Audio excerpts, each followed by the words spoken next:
देश के कई राज्यों में बाढ़ से बिगड़े हालात। हिमाचल प्रदेश में 3 अलग अलग जगहों पर बादल फटने से तबाही। बाढ़ की चपेट में आने से 39 लोग लापता। सर्च ऑपरेशन जारी। हिमाचल प्रदेश की मंडी में लापता लोगों की ड्रोन से की जा रही है तलाश। एनडीआरएफ और पुलिस की टीम तलाश में जुटी है। एक 3 माह की बच्ची सहित 5 लोग लापता। कुल्लू के मनाड़ा में करीब 25 लोगों के फंसे होने की खबर। इनमें कुछ पर्यटक भी शामिल। हिमाचल प्रदेश के विशेष सचिव धुनी चंद राणा ने कहा, शनिवार को कर लिया जाएगा रेस्क्यू। हिमाचल प्रदेश के लाहौल स्पीति में बादल फटने से भारी तबाही की तस्वीरें सामने आई हैं। बाढ़ की चपेट में आई महिला और एक गाड़ी भी बह गई। पिन वैली के सगनम गांव में बादल फटने से बाढ़ आ गई। हिमाचल प्रदेश में 31 जुलाई की रात टूटा बारिश का कहर। 4 लोगों के शव बरामद। एक घायल सहित बाढ़ में फंसे 9 लोगों को आपदा प्रबंधन में जुटी टीमों ने रेस्क्यू किया। हिमाचल के कुल्लू में पार्वती घाटी में बादल फटने पर आई बाढ़। मलाणा प्रोजेक्ट में फंसे 4 लोगों को रेस्क्यू टीमों ने बाहर निकालकर सुरक्षित स्थानों पर पहुंचाया। कुदरती कहर में लापता हुए लोगों की तलाश तेज। सर्च अभियान के लिए उफनाता नाला पार करना जरूरी। सेना के जवानों ने नाले पर रस्सियां, जाली और लकड़ी से टेम्पररी पुल बनाया। हिमाचल प्रदेश के मुख्यमंत्री सुखविंदर सिंह सुक्खू ने आपदा प्रभावित इलाकों का जायजा लिया। आपदा प्रभावित परिवारों से मुलाकात भी की। लोगों को हर संभव मदद का आश्वासन दिया है। केरल के वायनाड में भूस्खलन की घटना में मरने वालों की संख्या 300 के पार। 29 बच्चे समेत 210 शव बरामद किए गए। अभी भी रेस्क्यू ऑपरेशन जारी है। वायनाड आपदा में नौसेना के जवान भी रेस्क्यू ऑपरेशन में जुटे हुए हैं। भूस्खलन से तबाह हुए इलाकों में हेलीकॉप्टर से बचाव उपकरणों के साथ 12 राज्य के पुलिस कर्मियों को आपदा क्षेत्रों में पहुंचाया गया है। राहुल और प्रियंका गांधी ने आपदा क्षेत्र का दौरा किया। पीड़ितों से मुलाकात की। राहुल गांधी ने कहा कि लोगों को मदद पहुंचाना जरूरी है। कांग्रेस यहां 100 से ज्यादा घरों का निर्माण कराएगी। केरल के मुख्यमंत्री पिनराई विजयन ने कहा कि मलबे में दबी जिंदगी की तलाश जारी है। हर धड़कन को खोजने की कोशिश कर रहे हैं। बिना हिम्मत खोए हम एकता के साथ इस संकट से उभर सकते हैं। हरिद्वार में भारी बारिश से गंगा नदी में उफान आया। तेज बहाव की चपेट में आए करीब 16 श्रद्धालुओं को पुलिस ने रेस्क्यू किया। मध्य प्रदेश के डिंडौरी में खरमेर नदी में आया उफान। चटिया खजरी मार्ग हुआ बंद। पानी से डूबा पुल। मनाही के बाद भी जान जोखिम में डालकर नदी नालों को पार कर रहे हैं लोग।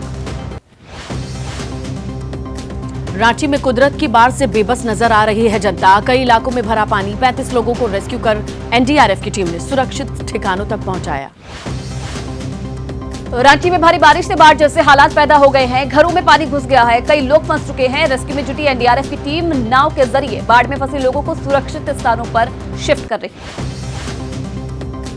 रांची में आसमानी सितम से लोगों का हाल बेहाल है। सड़कों पर बेबस नजर आ रहे हैं लोग। पानी भरने से बढ़ी लोगों की मुश्किलें। थम गई रफ्तार।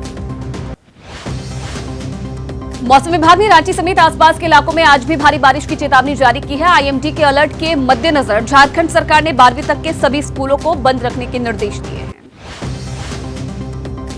बिहार के मुजफ्फरपुर में तिरहुत नहर का बांध टूटने से ग्रामीणों में दहशत है। फसलों को भारी नुकसान। सड़क पर भरा पानी। मौके पर पहुंचे आला अधिकारी कर रहे हैं कैंप।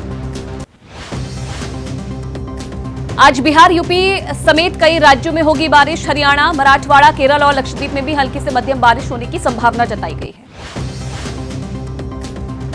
पीएम मोदी आज कृषि अर्थशास्त्रियों के 32वीं अंतर्राष्ट्रीय सम्मेलन का उद्घाटन करेंगे। सम्मेलन में भाग ले रहे 75 देशों के लगभग 1000 प्रतिनिधि मौजूद रहेंगे।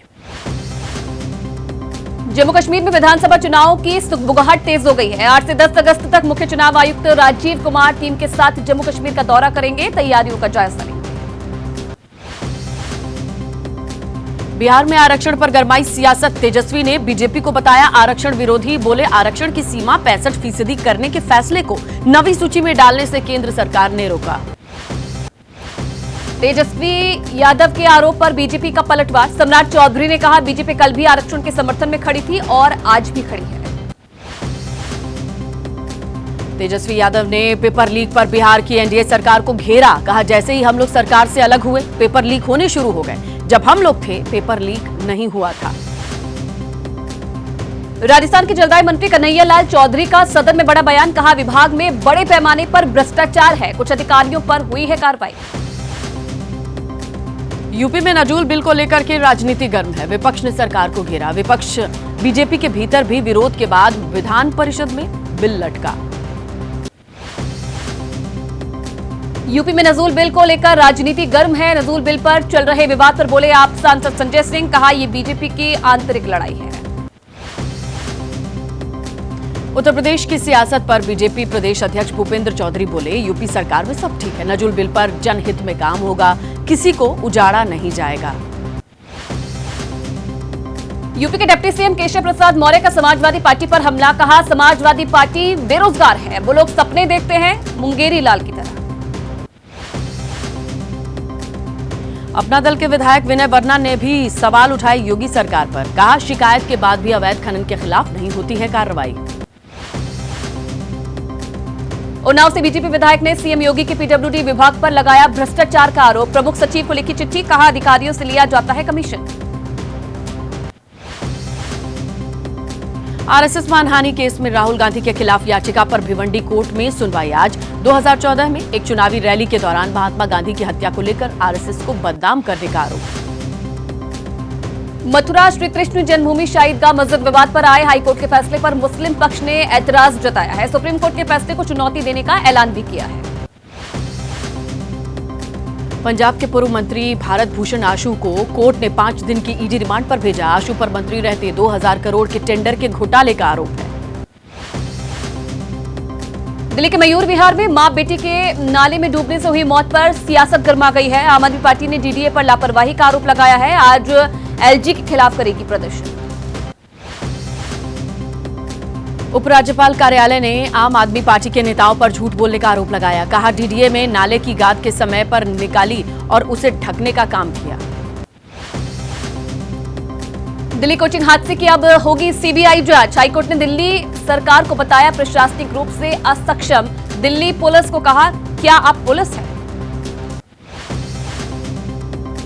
घटना में मारे गए छात्र नेविन के मामा बोले खुश हूं कि जांच सीबीआई करेगी, न्याय मिलेगा। दिल्ली प्रशासन पर लापरवाही का आरोप लगाया। बीजेपी सांसद मनोज तिवारी ने हाईकोर्ट के फैसले का स्वागत किया, हालांकि उन्होंने कहा कि इसमें ऐसा क्या है जो इतनी जांच की जरूरत है, सीबीआई के पास पहले से बहुत केस है। उद्धव गुट की सांसद प्रियंका चतुर्वेदी बोली उम्मीद है सीबीआई जल्द से जल्द करेगी जांच, क्योंकि बहुत सी ऐसी सीबीआई जांच होती हैं जिसकी रिपोर्ट आती ही नहीं। दिल्ली के एक स्थायी शेल्टर होम में बीते एक महीने में बच्चों सहित 14 लोगों की मौत हो गई है। दिल्ली सरकार ने जांच के आदेश दिए हैं। मानसिक रूप से कमजोर लोगों के लिए ये आशा किरण शेल्टर होम बना हुआ है। शेल्टर होम के डॉक्टर अशोक कुमार ने कहा शेल्टर होम में करीब 1000 बच्चे, जिनमें 70 बच्चे बीमार, नहीं दी जाती है खाने की पौष्टिक चीजें।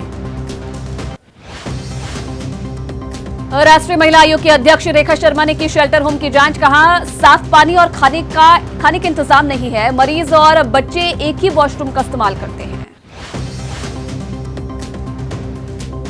एनसीडब्ल्यू की शुरुआती जांच के मुताबिक दिल्ली सरकार के शेल्टर होम में मिली कई प्रशासनिक खामियां, दिल्ली के उपराज्यपाल को सौंपी जाएगी पूरी जांच रिपोर्ट। आप सांसद स्वाति मालीवाल ने दिल्ली सरकार को घेरा, मामले में तुरंत केस दर्ज करने की मांग की, कहा संसद में ये मामला उठाऊंगी। दिल्ली सरकार की मंत्री आतिशी ने कहा मृतकों में कुछ लोग गंभीर बीमारी से ग्रसित थे, 48 घंटे में जांच रिपोर्ट आएगी, लापरवाही मिलने पर दोषियों को बख्शा नहीं जाएगा। आतिशी के मुताबिक शेल्टर होम में रहते हैं 980 लोग, देखभाल के लिए 450 लोगों की तैनाती की गई है, मौत की भी होनी चाहिए चिकित्सीय जांच। उपराज्यपाल ने दिल्ली सरकार के सभी आश्रय गृहों की जांच के लिए आदेश दे दिए हैं। समाज कल्याण विभाग से शेल्टर होम के संचालन पर 3 हफ्ते के भीतर श्वेत पत्र मांगा गया। राष्ट्रीय बाल अधिकार संरक्षण आयोग की चेयरमैन प्रियांक कानूनगो ने ली दिल्ली सरकार के अधिकारियों से जानकारी, कहा दिल्ली सरकार से मांगी गई है नाबालिग की पोस्टमार्टम रिपोर्ट। दिल्ली महिला कांग्रेस के नेताओं ने मांगा आतिशी का इस्तीफा। कांग्रेस प्रवक्ता अलका लांबा ने कहा कि मामले को दबाने की कोशिश की गई है, बच्चों को न्याय दिलवाकर रहेंगे। बीजेपी सांसद योगेंद्र चंदौलिया का बयान, एक कमरे में 15 से 20 बच्चों की जगह रहते हैं 30 से 35 बच्चे। पिछले 5 महीने से नर्सिंग ऑफिसर्स को नहीं मिली सैलरी। बिहार में खुद को सेना का जवान बताने वाला व्यक्ति विस्फोटकों के साथ गिरफ्तार, बड़ी मात्रा में विस्फोटक बरामद। बेगूसराय पुलिस मामले की जांच में जुटी। इंदौर आईआईटी को बम से उड़ाने की धमकी देने का मामला, पुलिस ने आरोपी को किया गिरफ्तार। नौकरी नहीं मिलने से परेशान था आरोपी, 20 जुलाई को दी थी धमकी। यूपी के मुरादाबाद में बीजेपी नेताओं के जनाजे की नमाज से इनकार करने का मामला, मस्जिद के इमाम सहित 4 लोगों पर केस दर्ज। मृतक के परिवार के मुताबिक एक रिश्तेदार ने पढ़ाई जनाजे की नमाज। यूपी के बागपत में कांवड़ आगे निकालने को लेकर विवाद हो गया। हरियाणा के कांवड़िए की मौत, कई घायल। यूपी के कांवड़ियों पर हमले का आरोप, यूपी पुलिस ने साधी चुप्पी। मुंबई में 58 साल के शख्स ने पत्नी की हत्या के बाद इमारत से कूदकर जान दे दी। वारदात से पहले रिश्तेदार को प्रॉपर्टी और कई चीजों को भेजी थी डिटेल्स। पुलिस मामले पर कुछ भी कहने से बच रही है। मुंबई कांग्रेस के नेता और विधायक जिशान सिद्दीकी पर सरकारी कर्मचारियों के काम में बाधा डालने का आरोप, पुलिस ने एसआरए अधिकारियों की शिकायत पर दर्ज किया केस। मध्य प्रदेश के सागर में दर्दनाक सड़क हादसा, टक्कर के बाद एक कार के ऊपर चढ़ गया बेकाबू कंटेनर। हादसे में एक ही परिवार के 5 लोगों की मौत। एमपी के टीकमगढ़ में भयानक सड़क हादसा, बेकाबू ट्रक ने कई गाड़ियों को रौंदा, कार को कई मीटर तक घसीटा। हादसे में कई लोग घायल हो गए हैं। घटना का सीसीटीवी फुटेज भी सामने आया है। रामनगरी अयोध्या में सरयू नदी में श्रद्धालुओं से भरी नाव पलटी, 5 लोग गिरे, 4 लोगों को गोताखोरों ने रेस्क्यू किया। 22 साल की युवती लापता है, पुलिस तलाश में जुटी। जम्मू कश्मीर के उधमपुर में शादी में खाना खाने से 2 बच्चों की मौत हो गई है। दर्जनों लोग खाने के बाद बीमार पड़ गए हैं, अस्पताल में भर्ती करवाया गया है। मामले की जांच में जुटी है पुलिस। बिहार के किशनगंज में मिड डे मील खाने से सैकड़ों छात्र बीमार पड़े, छात्रों को अस्पताल भर्ती कराया गया। आधा खाना खाने के बाद एक शिक्षक को खाने में छिपकली दिखी। गाजियाबाद के वेव सिटी थाना क्षेत्र में जिम के अंदर ट्रेडमिल पर दौड़ लगाते समय शिलेंद्र नाम के शख्स की हार्ट अटैक से मौत, पोस्टमार्टम रिपोर्ट का इंतजार। पंजाब के फिरोजपुर में ऐतिहासिक गुरुद्वारा जामनी साहब में गैस सिलेंडर में आग लगने से अफरा तफरी, 5 स्कूली छात्र 2 सेवादार झुलसे।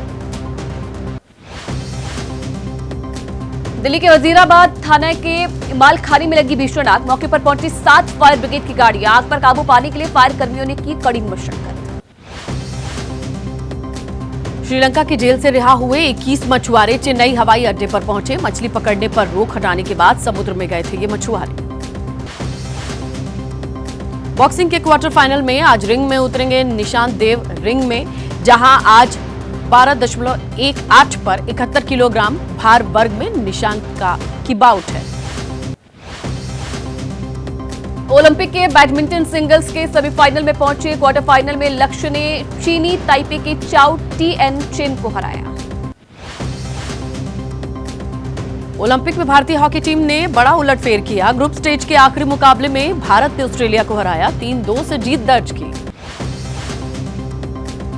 भारत की तरफ से कप्तान हरमनप्रीत सिंह ने 2 गोल किए। गोल करने के साथ साथ भारत का डिफेंस भी शानदार रहा। टाई हुआ भारत और श्रीलंका के बीच रोमांचक मुकाबला। श्रीलंका ने पहले वनडे में बनाए थे 230 रन। रोहित शर्मा ने श्रीलंका के खिलाफ खेली कप्तानी पारी। 47 गेंद पर सबसे ज्यादा 58 रन बनाए। पारी में उन्होंने 7 चौके 3 छक्के मारे। रोहित ने छक्के मारने का एक नया रिकॉर्ड भी बना लिया है। इंटरनेशनल क्रिकेट में सबसे ज्यादा छक्के मारने वाले कप्तान बने रोहित शर्मा। और मॉर्गन के 233 छक्कों का रिकॉर्ड रोहित ने तोड़ा। रोहित को छोड़कर कोई भी बल्लेबाज बड़ी पारी खेलने में नाकाम रहा। विराट कोहली 24, श्रेयस अय्यर 23 तो केएल राहुल 31 रन बनाए।